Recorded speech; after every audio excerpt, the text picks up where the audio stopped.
எதிரெதிரே நீயும் நானும் எதுவரை இந்த ஊடல் போகும் விழி வழியே என்னுள் காதல் சொல்வதே நடா விடை தெரியா பேதை நெஞ்சை கொள்வதே நடா பூவே பூச்சூடவா பூவே பூச்சூடவா பூவே பூச்சூடவா பூவே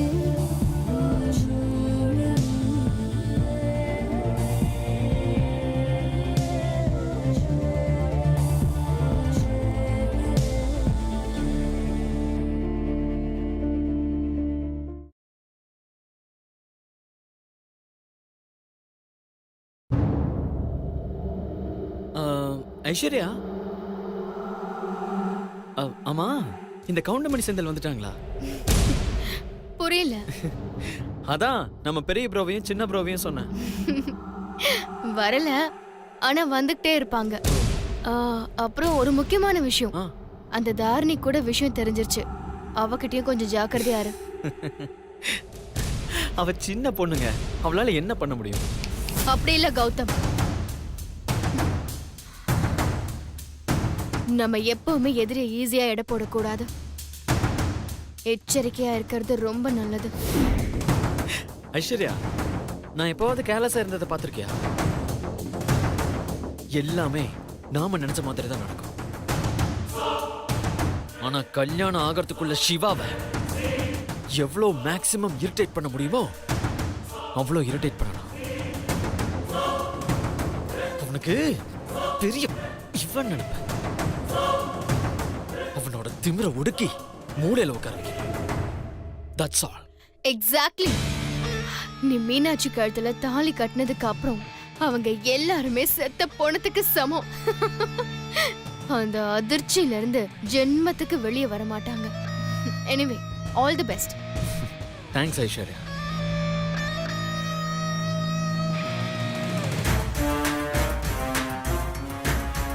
பேசுறதெல்லாம் நல்லா தான் பேசுறான். ஆனா பிளானை கரெக்டா எக்ஸிக்யூட் பண்ணுவானா இல்ல மீனாட்சியை விட்டு கொடுத்துருவானா?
சொல்லு ஐஸ்வர்யா.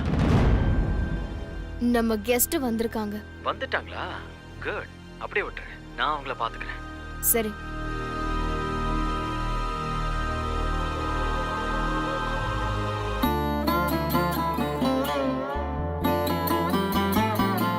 ப்ரோ பாத்தியா ப்ரோ? டேய், யாரோ பாத்துற போறாங்க, வா.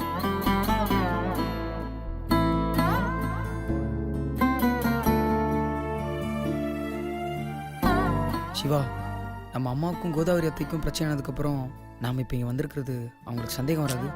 டேய், அவங்களுக்கு ஏன்டா சந்தேகம் வரப்போகுது? என்னடா இவ்வளோ பெரிய பிரச்சனை ஆனதுக்கு அப்புறமும் இவங்க வந்திருக்காங்களேன்னு சொல்லி ஆச்சரியம் தான் படுவாங்க. கார்த்திக் தான் அன்னைக்கே சொன்னார்ல. ப்ரோ, கார்த்திக் மாப்பிளைக்கு ஒரு ஃபோன் பண்ணேன்.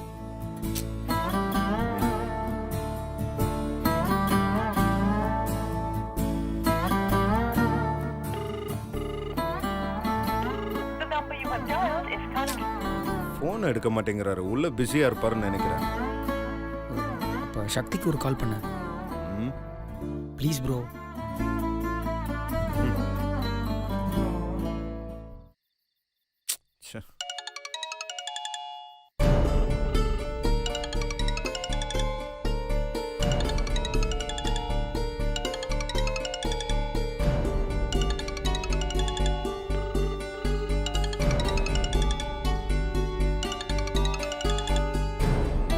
சொல்லுங்க.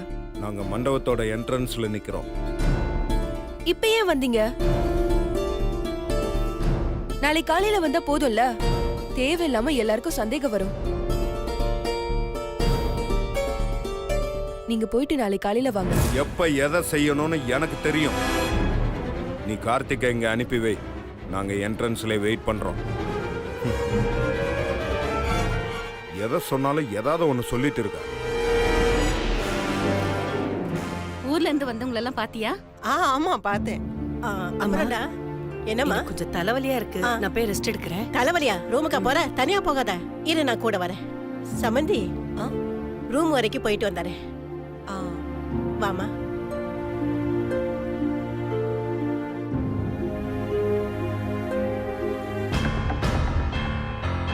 ஹாய் சிவா. ஹாய் கார்த்திக். எல்லாமே ஓகே தானே? நீங்க இன்னைக்கு ஹோட்டல்ல இருந்துட்டு நாளைக்கு காலையில வந்தீங்கன்னா தான் கரெக்டா இருக்கும். ஏன்னா அப்ப எல்லாரும் பிஸியா இருப்பாங்க, உங்களை கண்டுக்க மாட்டாங்க. அதான் சொல்றேன். கார்த்திக், நாளை காலையில வரைக்கும் அந்த கிரிமினல் ராஸ்கல் என்ன பண்ணுவானே நமக்கு தெரியாது. அதனால தான் நாங்க இப்பயே வந்தோம். ப்ரோ, கொஞ்ச நேரத்துக்கு முன்னாடி தானே சொன்னேன் கௌதம பத்தி தப்பா பேசாதுன்னு. டேய், இப்போ ஒருத்தன் உனக்கா தான்டா பேசிட்டு இருக்கேன், பேசாமறா. இப்ப 2 பேரும் உள்ள வந்தா ஏதாவது சொல்லி உங்க சித்தி சித்தப்பாவை சமாளிக்க முடியுமா? சரி வாங்க பாத்துக்கலாம். That's fine. வா. என்ன சக்தி, எதுக்கு டல்லா இருக்க? என்னாச்சு?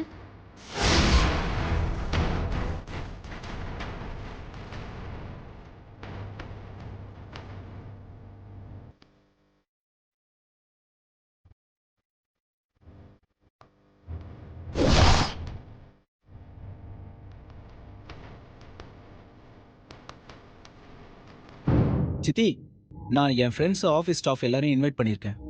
சிவாவையும் சுந்தரியும் நான் கம்பல் பண்ணி வர வச்சிருக்கேன்.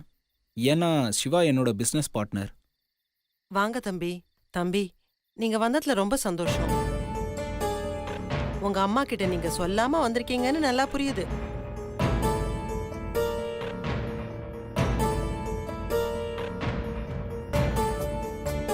ஒருவேளை யாராவது சொல்லி அவங்க கோவத்தோட இங்க வந்து பிரச்சனை பண்ணா அதெல்லாம் எங்களால தாங்கிக்க முடியாது தம்பி. இல்ல, எங்க அம்மா நாங்க வெளியில போற விஷயத்துல எல்லாம் தலையிட மாட்டாங்க. அது மட்டும் இல்ல, நாங்க இந்த கல்யாணத்துக்கு வரதை எங்க அம்மா கிட்ட சொல்லிட்டு தான் வந்தோம். இல்லடா? நீங்க சொல்றத மறுத்து பொய்ன்னு சொன்னா அது அவ்வளவு நாகரிகமா இருக்காது. நீங்க வந்தது எங்களுக்கு சந்தோஷம்தான். இருந்து என் பெரிய பொண்ணு ஆசீர்வாதம் பண்ணிட்டு போங்க. தாரிணி, உங்க அண்ணன்களை பாத்துக்க வேண்டியது உன் பொறுப்பு. பக்கத்துல இருந்து பாத்துக்கணும். சரிங்க அத்தை, நான் பாத்துக்கிறேன். அத்தை, கல்யாண டெக்கரேஷன்லாம் ரொம்ப சூப்பரா இருக்கு. அதை விட மீனாட்சி, நீங்க ரொம்ப அழகா இருக்கீங்க.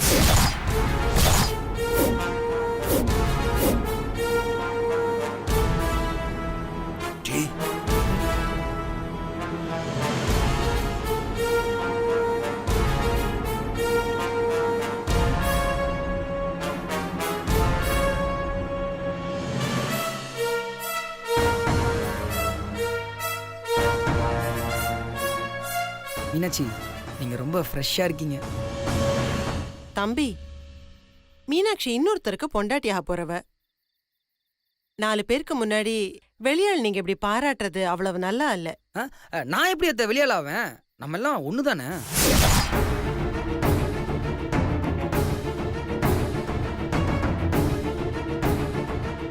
என் தங்கச்சி தாரிணி உங்க வீட்டுக்கு கொடுத்தப்பவே நம்ம எல்லாம் சொந்தக்காரங்களா ஆயிட்டோம்ல. அதைத்தான் அத்தை சொன்னேன். தம்பி, எல்லாத்துக்கும் ஒரு வரமுறை இருக்கு.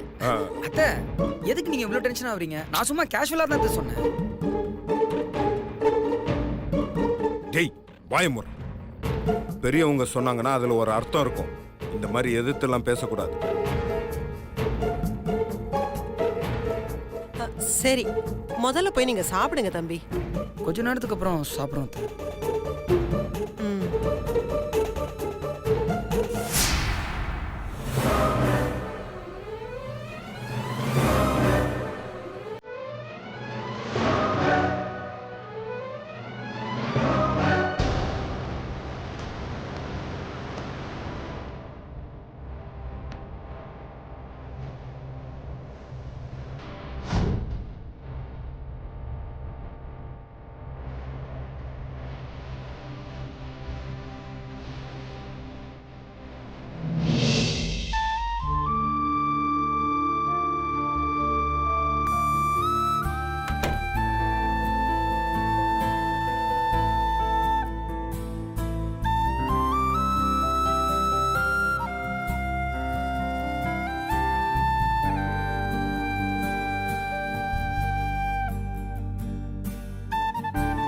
அண்ணி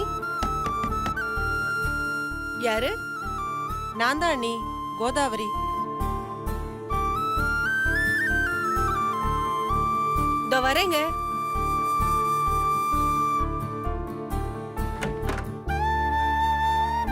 வாங்க.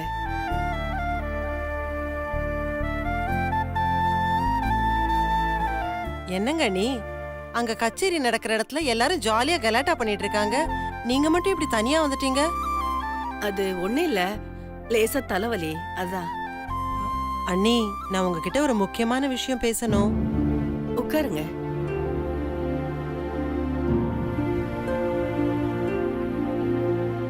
சொல்லுங்க. நான் ஒன்னு கேட்டா தப்பா எடுத்துக்க மாட்டீங்களே? தப்பா எடுத்துக்க மாட்டேன், கேளுங்க. நாங்க ஏதாவது குறையா செஞ்சிட்டோமா? உண்மையை சொல்லணும்னா என் பொண்ணுக்கு இவ்ளோ பிரம்மாண்டமா கல்யாணம் நடக்கும்னு நானே எதிர்பார்க்கலீங்க. எங்க அக்கா பையன் தான் எல்லா செலவும் செய்யறான், என் மருமகனும் தான். அதான் உங்க புள்ள. அவர் வரதட்சணையே வேண்டான்னு கட்டாயமா சொன்னதுனால்தான் அந்த பணத்தையும் போட்டு எங்களால முடிஞ்ச அளவுக்கு சிறப்பா இந்த கல்யாணத்தை நடத்திட்டு இருக்கிறதா நாங்க நம்புறோம். நீங்க வந்ததுல இருந்தே சோகமா இருக்கீங்க. உங்களுக்கு ஏதாவது குறையா பட்டதுன்னா தயவு செஞ்சு சொல்லுங்க, முடிஞ்ச அளவுக்கு நாங்க சரி செஞ்சிடறோம். இல்ல, அதெல்லாம் ஒரு குறையும் இல்ல, எல்லாம் நல்லபடியா தான் நடக்குது. நான் நினைச்சதை விட வேற மாதிரி நல்லபடியா நடக்குது. அப்புறம் ஏன் சந்தோஷம் இல்லாம சோகமாவே இருக்கீங்க? நீங்க சாப்பிடும் போது கூட நான் பார்த்தேன், நீங்க சரியா சாப்பிடவே இல்ல. எந்த ஒரு இதுலயும் கலந்துக்காம நீங்க தனியாவே இருக்கீங்க. ஐயோ, அதெல்லாம் எதுவும் இல்ல, லேசா தலைவலி, அவ்வளவுதான், வேற ஒண்ணும் இல்ல. நான் உன்னை கேக்குறேன், உண்மையை சொல்வீங்களா?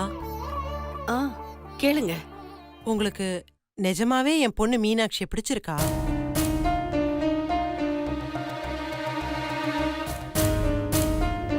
என் பிள்ளைக்கு பிடிச்சதுனால தானே கல்யாணமே நடக்குது.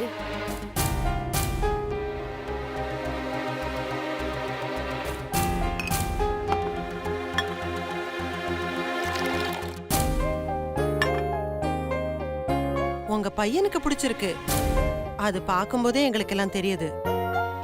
உங்களுக்கு என் பொண்ணை பிடிச்சிருக்கா? ஏன் கேக்குறேன்னா, அவ கல்யாணம் ஆகி உங்க வீட்டுல தான் வந்து தங்க போறா.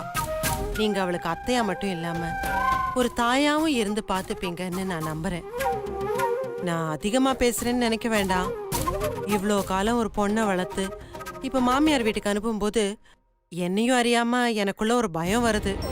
நீங்க நல்லபடியா பார்த்துப்பீங்க, அதுல எனக்கு எந்த சந்தேகமும் இல்லை. இருந்தாலும் எனக்குள்ள ஒரு சின்ன பயம். மறுபடியும் கேக்குறேன், நாங்க ஏதாவது குறையா செஞ்சிருந்தா தயவு செஞ்சு சொல்லுங்க. அது எங்க சக்திக்கு மீறினதா இருந்தா கூட எப்படியாவது செஞ்சு கொடுத்துடுறோம். சொல்லுங்க நீ. என்ன சொல்றது, எப்படி சொல்றதுன்னு தெரியல. அது ஒண்ணு இல்ல, எங்க அண்ணன் பொண்ண கௌதமுக்கு கட்டி வைக்கணும்னு எங்க அம்மா வீட்ல எல்லாருமே ரொம்ப ஆசைப்பட்டாங்க. அது நடக்கலைங்கிறதுனால இப்ப கூட முக்கியமான சொந்தக்காரங்க யாருமே வரல, அதுவும் என் அண்ணனே வரல. அதான் யோசிச்சுட்டு இருந்தேன். அதான் தலைவலி குறையல, அந்த டிஸ்டர்பன்ஸ் தான். உங்க மேல எந்த குறையோ வருத்தமோ இல்ல. நிஜமா தானே சொல்றீங்க? அப்ப சரி, வாங்க மண்டபத்துக்கு போலாம். இப்ப வரல, கொஞ்ச நேரம் ரெஸ்ட் எடுத்துட்டு வரனே. இல்ல, எல்லாரும் மண்டபத்துல நீங்க எங்கன்னு கேக்குறாங்க, அதனாலதான். கொஞ்சம் ரெஸ்ட் எடுத்துட்டு வந்துடுறேன். வருவீங்கல்ல? கண்டிப்பா வருவேன். சரி, அப்போ நான் மண்டபத்துக்கு போறேன். ஆ.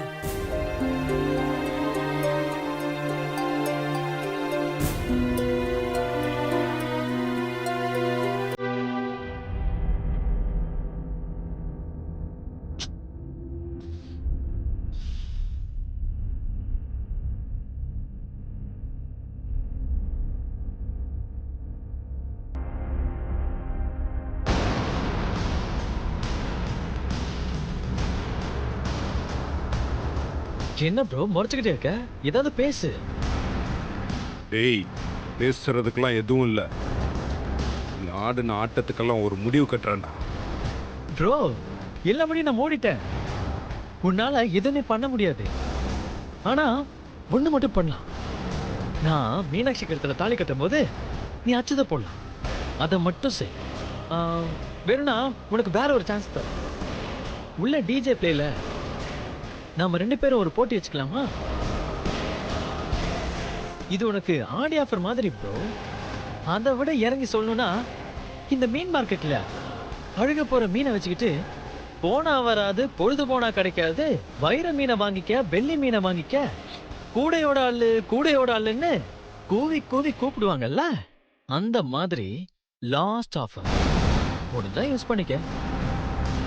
இப்போ டிஜே பாட்டு போடுவாங்கல்ல, அதுல நான் ஒரு அந்தாக்ஷரி ஏற்பாடு பண்ணேன்.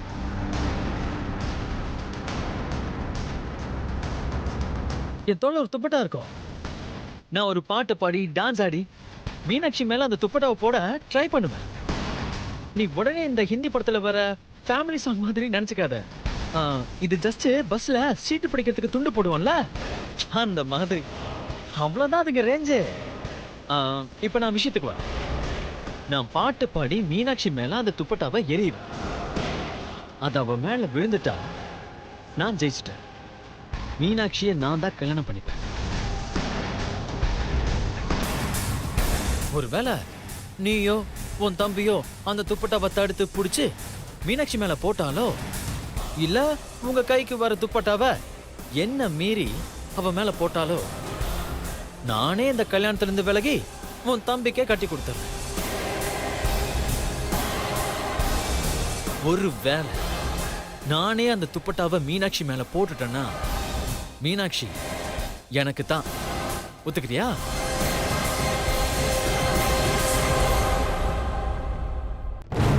இன்னொரு விஷயம், உன் மேல துப்பட்டா விழுந்த உடனே நீயும் பாட்டு பாடணும். சப்போஸ் நீ பாடலன்னா ஆட்டத்துல நீ தோத்துட்டேன்னு அர்த்தம். ஓகேவா ப்ரோ?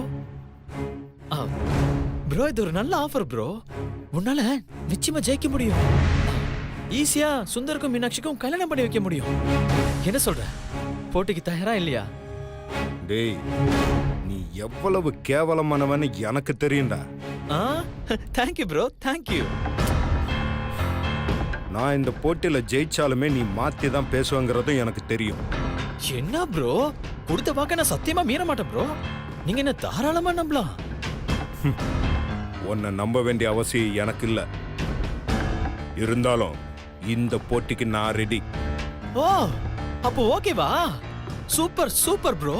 ஓகே, நீயே எவ்வளவு சூடா இருக்க, அப்போ போட்டி எவ்வளவு ஹாட்டா இருக்கும். உங்களுக்கு தில் இருந்தா நான் போற துப்பட்டாவை பிடிச்சு மீனாட்சி மேல நீயோ இல்ல உன் தம்பியோ துப்பட்டாவை போட்டு மீனாட்சி உங்க வீட்டுக்கு மருமகளை கூட்டிட்டு போங்க.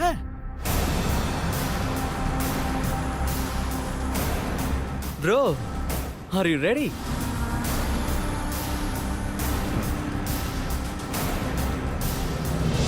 Hello everyone. இங்க இருக்கிற எல்லாருமே என்டர்டெயின் பண்றதுக்காக இன்னைக்கு நம்ம டிஜே ஷோ வச்சிருக்கோம். டிஜே ஷோன்றது வெறும் ஆட்டம் பாட்டம்னு மட்டும் இல்லாம இதுல எல்லாருக்குமே ஒரு ட்விஸ்ட் இருக்கு. ஒரு நிமிஷம்.